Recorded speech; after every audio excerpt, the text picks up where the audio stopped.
Shabbat Shalom.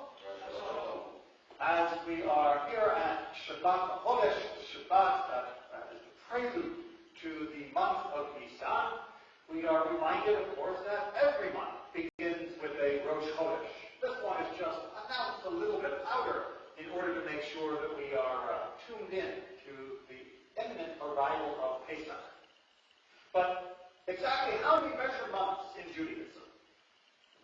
The moon, right? It is a lunar calendar.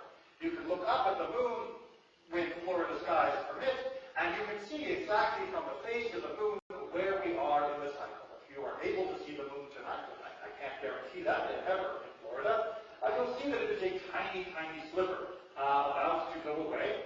When it goes away, there's only darkness, then it is the new moon once it returns on the opposite side. But did you wonder why the moon has the job that it does, according to the Torah? You may be not that surprised to understand, but the rabbis talk about this, that there is a midrash in the Talmud about the role the moon plays. It's a little bit more subtle and complex than your usual myth of origin story. So if you will bear with me, we're going to have to go back to the beginning. Because after all, there was a time when the moon and the sun were first made, and they were the same size. You may not believe me, but if you look at our Torah written here on the ark doors, it says that God made two great lights in the sky. Two of them. Great. It doesn't say that one is better than the other until the next phrase. And then one that rules the day is great, and the one that rules the night is smaller. Said the rabbis, what happened between the first half of the sentence and the second half of the sentence? They were both great to start, and now one is great and one is small. Well, it goes like this. God created the sun and the moon, and they were both great. And the moon went to God and said, excuse me, God, but that's not the way superlatives work. There has to be a greatest, because two kings cannot share one crown. And God says, you're absolutely right, moon. There can't be two bestest lights in the sky. Diminish yourself. Turn it down. You're going to be the smaller of the two, in order that we will have only one great and one less great. The moon was obviously miffed by that, and said, wait a minute, God, my point was fair. Why am I the one being diminished? To which God says, you made a good point, moon. Tell you what I'm going to do. You will be able to be great at night and during the day. That will compensate you for losing the equal status of greatness that you had before. Because after all, the moon can be seen at night, and the moon, on occasion, can be seen during the day. The sun, on the other hand, never comes out at night. When it does, we call that day. The moon says, wait a minute. So my compensation is I get to go across the sky and be a pathetic candle next to the blazing torch of the sun. Well, that's not exactly much of a consolation. I'm still going to be very much second best, and if anything, during the day, it's now going to be even more obvious that I'm second best, as my life is inconsequential compared to the incandescence of the sun. And God said, you've got a good point, moon. Tell you what I'm going to do.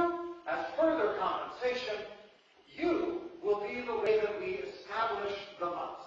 You will be the way that we establish our calendar. And indeed, the Torah in Genesis says that the lights of the sky are there as our timekeeping device. And the moon says, wait a minute. You tell me that I'm going to be the way we keep the calendar, and indeed we do use a lunar calendar. But let's be honest. The lunar calendar is not a self-sufficient system. In fact, if the lunar calendar is held to exclusively, then all of our holidays would drift. The lunar calendar does not line up precisely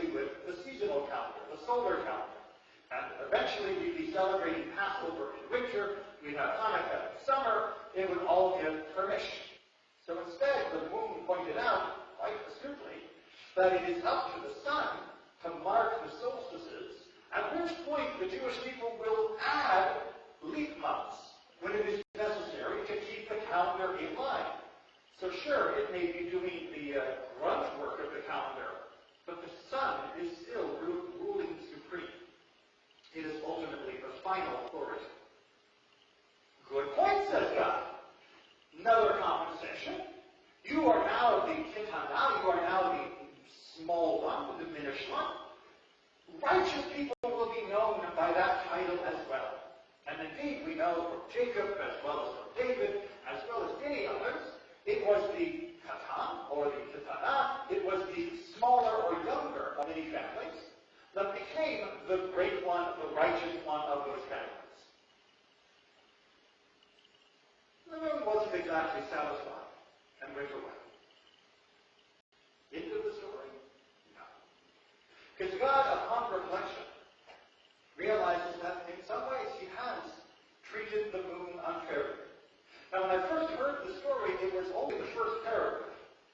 The first time that most people hear the story, it is the moon complains that you can't have two kings wearing one crown, and God takes and dials back the moon as punishment.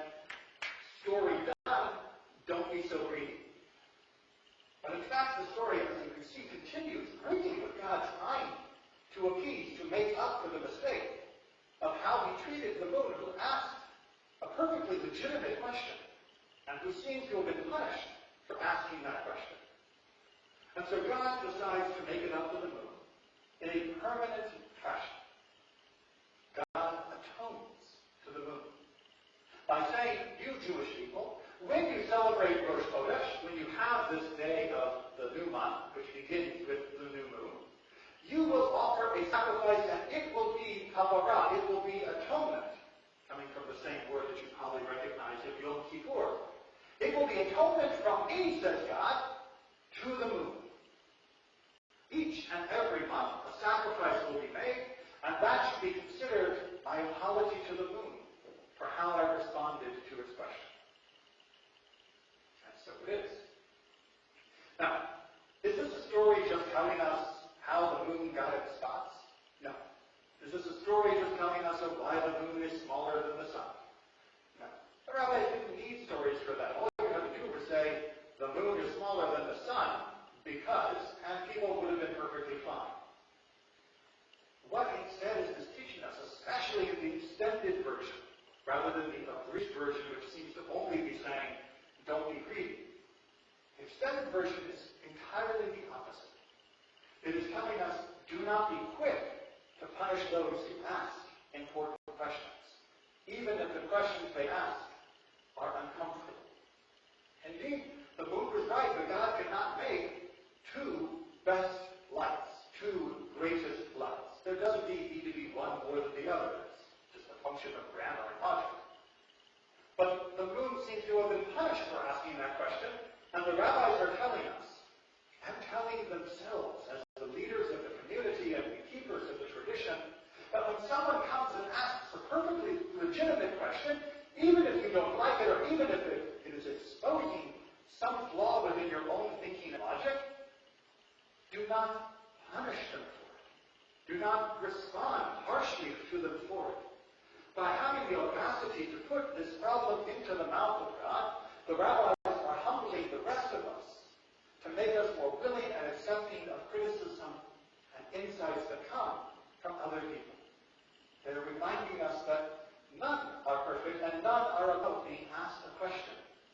And when asked the question, do not respond harshly, do not respond bitterly, do not respond with anger, and certainly do not abuse your position, authority, or status to punish the person who asked that difficult question.